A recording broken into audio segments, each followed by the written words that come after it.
Ko'p ayollar erini romantik emasligidan, mehr ko'rsatmasligidan noliydi. Ey opalar, singillar, eringiz sizni boqishlik yo'lida haloli pokdan 4 ta non ko'tarib kelyaptimi? Biling, mana shu eng zo'r romantika hisoblanadi. Mana shuni bilib oling. Sizni kamchiliklaringizni to'ldirish maqsadida ko'chada yuribdimi o'sha erkak? Biling, sizga eng zo'r romantikani qilyapti. Pul topish yo'lida terga botib sasib ketgan bo'lsa ham, siz uchun eng shirin erkak, eng romantik erkak ana shu bo'ladi.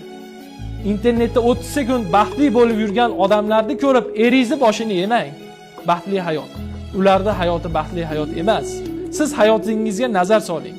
Eringizda nima bor? Qanaqa xislat bor? Ana shu siz uchun eng zo'r romantika bo'lsin. Eridan romantika kutib yashaydigan ayollar uzoqqa bormaydilar. Mehr kutayotgan ayollar uzoqqa bormaydilar. Ular mehrni eridan his qilishlari kerak, tuyishlari kerak. Erini har bir qadami, erini har bitta bosayotgan qadami, har bitta qilayotgan ishi ayoli uchun romantikadan zo'r romantika hisoblanadi. Eng zo'r mehr hisoblanadi. Agar buni tushunsalar.